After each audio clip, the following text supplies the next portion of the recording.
नमस्कार, मैं कमलेश कबीर आपका एक बार फिर स्वागत करता हूं इस नए एपिसोड में।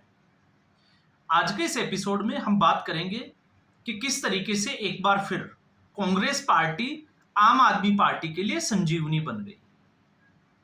और जब हम ऐसा कहते हैं तो उसके पीछे का कारण, क्योंकि जब से इंडिया अगेंस्ट करप्शन जो मूवमेंट चला था, आंदोलन, उसके बाद से आम आदमी पार्टी का जन्म हुआ। और उस वक्त यूपीए 2 की सरकार थी। एक के बाद एक 2009 के बाद ही कांग्रेस पार्टी के घोटालों की लिस्ट जो है वो आना शुरू हो गई। उसको आधार बनाया अरविंद केजरीवाल ने और उसकी पूरी टीम ने। राजनीतिक दल बनाया, आम आदमी पार्टी उसको नाम दिया और उसके बाद पहली बार चुनाव लड़ा दिल्ली विधानसभा का। और दिल्ली में उस वक्त लगातार 3 बार से कांग्रेस पार्टी की सरकार थी और उस वक्त तत्कालीन मुख्यमंत्री शीला दीक्षित। तो शीला दीक्षित जी के ऊपर जिस तरीके से अरविंद केजरीवाल ने टिप्पणियां की, वो पूरी जो है वो सोशल मीडिया पर पब्लिक डोमेन में पड़ी है। लगातार जो है वो केंद्र सरकार से वो आग्रह करते रहे कि शीला दीक्षित जी को जेल भेजा जाना चाहिए। सीएजी की रिपोर्ट तक का हवाला दिया गया।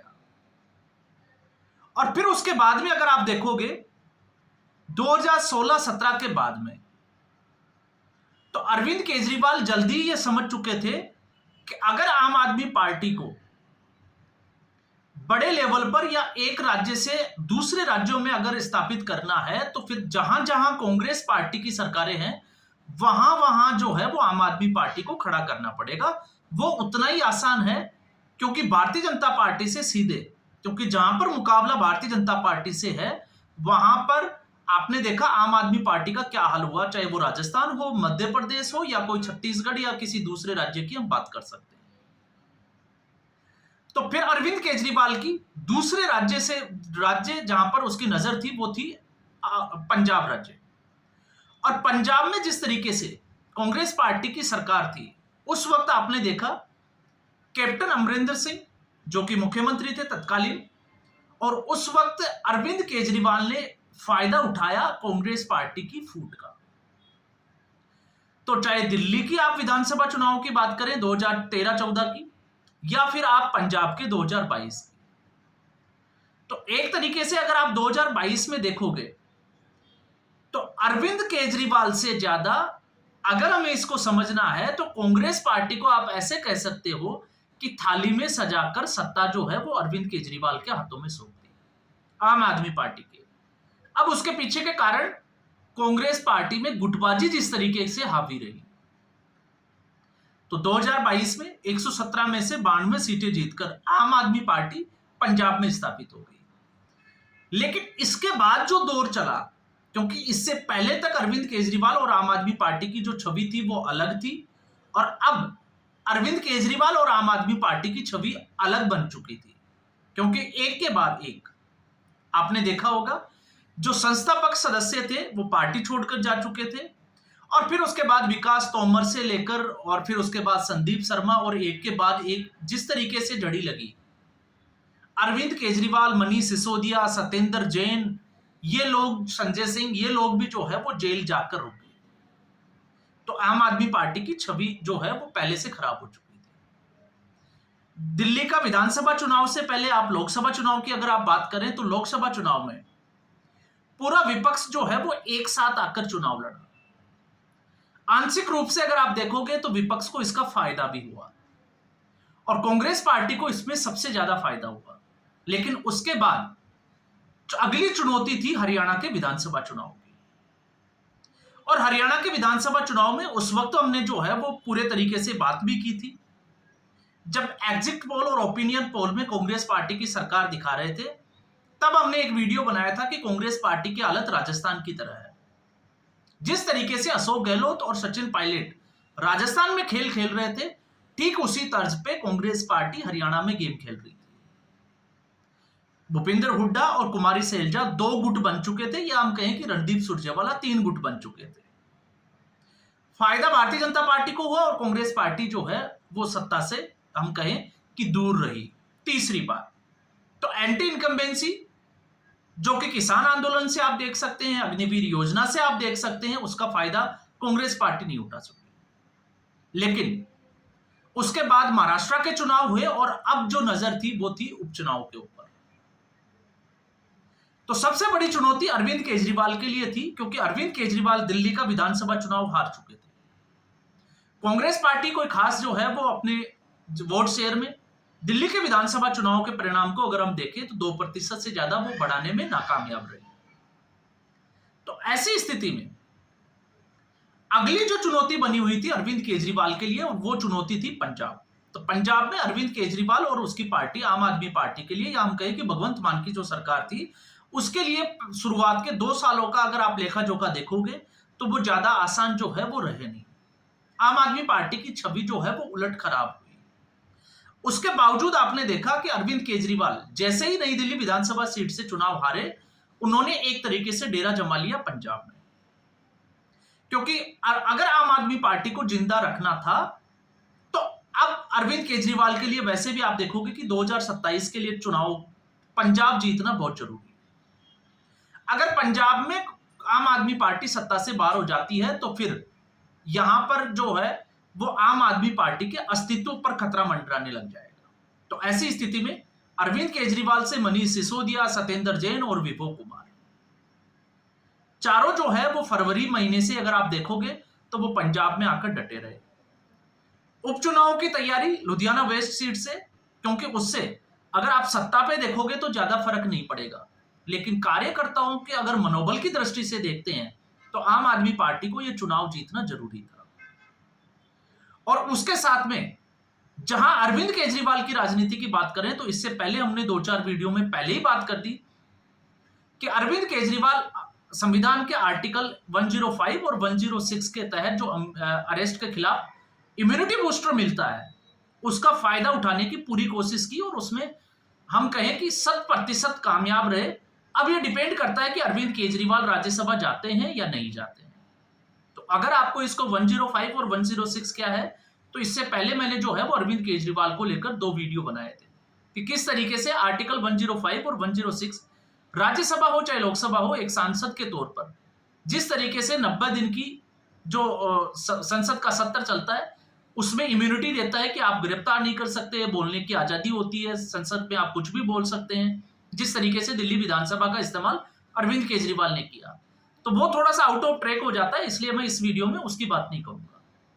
लेकिन लुधियाना वेस्ट से अगर आप देखोगे तो कांग्रेस पार्टी के जो उम्मीदवार थे आसू से, अब आप देखिए कि इससे पहले इसी सीट से अगर आप देखोगे तो जो आम आदमी पार्टी के उम्मीदवार थे जिनका निधन हो गया, गोगी, उससे लगभग 7,000 वोटों से आसू सिंह आ रहे। और इस बार आपने देखा कि भारत सिंह जो आसू है वो लगभग 10,000 वोटों से आ रहे। तो लगभग 23,000 के आसपास वोट मिले कांग्रेस पार्टी को। इसके पीछे थी भारतीय जनता पार्टी, 20,000 भारतीय जनता पार्टी। वैसे भी पंजाब में अगर आप देखोगे तो इतनी मजबूत नहीं है जितनी कि बाकी राज्यों से हम इसका जो है वो उम्मीद कर सकते हैं। अब ऐसी स्थिति में पूरे चुनाव के दौरान अगर हम नजर बनाए रखते हैं तो अरविंद केजरीवाल ने जो गेम खेला वो ये था कि अगर संजीव अरोड़ा को लुधियाना वेस्ट की जनता चुनाव जिताती है तो वो अगले ही दिन उनको मंत्री बना देंगे। तो सीधे तौर से जनता के सामने एक उम्मीद रखी, एक लालच दिया गया। और वैसे भी अरविंद केजरीवाल को अगर आप देखोगे तो राजनीति जो है वो कुछ अलग तरीके की होती है। तो अरविंद केजरीवाल ने अपना जो है वो पत्ता फेंका, लेकिन इस बीच अगर आप देखोगे तो दिल्ली विधानसभा चुनाव के बाद से जो आम आदमी पार्टी की स्थिति डामाडोल हुई थी उसमें अगर आप देखोगे तो सबसे पहले अरविंद केजरीवाल के ऊपर आरोप लगे पंजाब सरकार के संसाधनों का उपयोग करना। लगातार जो है वो भगवंत मान की सरकार को कांग्रेस पार्टी ने घेर के रखा। उसके बाद में दिल्ली के विधानसभा चुनाव के हार के बाद में अरविंद केजरीवाल की स्थिति अलग थी। महिला सम्मान की जो अरविंद केजरीवाल की पार्टी बात करती थी वो 2 साल से 3 साल होने को आ गए, लेकिन अभी भी 1,000 रुपए महीना की जो योजना थी वो लागू नहीं की गई। तो तमाम कारण जो है वो हम गिना सकते हैं जो अरविंद केजरीवाल के खिलाफ जा रहे थे। और ऐसे में कांग्रेस पार्टी जो है वो लगातार दावा कर रही थी कि आम आदमी पार्टी के 20 से 30 जो विधायक है वो कांग्रेस पार्टी के संपर्क में है। तो फिर सवाल खड़ा यह हो जाता है कि आखिर कांग्रेस पार्टी की इस चुनाव में जिसको हम कहें कि रणनीति फैल कहां हुई, तो उसके लिए एक बार फिर अगर आप देखोगे तो कांग्रेस पार्टी की जो आंतरिक जो गुटबाजी थी, चाहे अमरिंदर सिंह राजा वड़िंग हो या प्रताप सिंह बाजवा, वो पूरे तौर से जो है वो इस चुनाव में देखी गई। और जैसे ही कांग्रेस पार्टी का उम्मीदवार इसमें चुनाव हारा तो उसके बाद में उसने साफ तौर से जो है वो क्लियर भी कर दिया, क्योंकि बड़े जो नेता थे वो चुनावी मैदान में आए नहीं, उन्होंने ना रैलियां की ना कुछ जो है वो और उसमें साथ दिया। तो ऐसी स्थिति में एक बार फिर हम कह सकते हैं कि कांग्रेस पार्टी ने अपने जो दरवाजे थे वो खुद के लिए बंद कर लिए।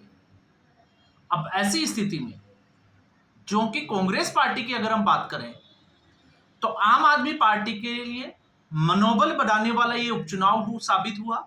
और आपने देखा कि उसके बाद में अरविंद केजरीवाल ने आक्रामक रणनीति जो है वो कांग्रेस पार्टी के खिलाफ बनाना शुरू भी कर दी। अब उसमें अगर आप इस रणनीति की बात करोगे तो गुजरात में इससे पहले 5 सीटों के ऊपर, क्योंकि आपको पता होगा आम आदमी पार्टी के 5 और कांग्रेस पार्टी के 5 विधायक पार्टी छोड़कर जा चुके थे, और उसके बाद आम आदमी पार्टी का भी एक विधायक जो है वो कांग्रेस पार्टी में जा चुका था, भारतीय जनता पार्टी में शामिल हो। तो दल बदल के तहत अरविंद केजरीवाल ने जो चाल खेली और जिसमें कांग्रेस पार्टी को घेरने की कोशिश की, उसमें साफ तौर से जो है वो ये तय हुआ कि 5 सीटें जहां पे जिस पार्टी का एमएलए था, विधायक था, वहां पर कांग्रेस पार्टी चुनाव नहीं लड़ेगी, और जहां आम आदमी पार्टी का था वहां कांग्रेस पार्टी नहीं लड़ेगी। लेकिन ऐसा हुआ नहीं, और इसी वजह से आरोप लगाया कांग्रेस पार्टी के ऊपर अरविंद केजरीवाल ने। तो यहां पर अब अरविंद केजरीवाल की जो नजरें हैं वो पंजाब के 2027 के विधानसभा चुनाव के ऊपर है, और साथ में उत्तर प्रदेश के चुनाव पर भी बनी हुई है। तो एक तरीके से हम कह सकते हैं कि अरविंद केजरीवाल ने इस उपचुनाव में अपनी पार्टी का जो है वो मनोबल बढ़ाने वाला काम किया, भले ही वो 3 से 4 महीने जो है वो लुधियाना वेस्ट सीट पर रुके रहे। तो अब सवाल खड़ा यह होता है कि कांग्रेस पार्टी का अगला कदम आम आदमी पार्टी के खिलाफ पंजाब में क्या होने वाला है, उस पे जो है वो नजर बनी रहेगी। तो आज के एपिसोड में बस इतना ही। उम्मीद करूंगा वीडियो एपिसोड आपको पसंद आया होगा। वीडियो को लाइक करें, शेयर करें, चैनल जरूर सब्सक्राइब करें। धन्यवाद।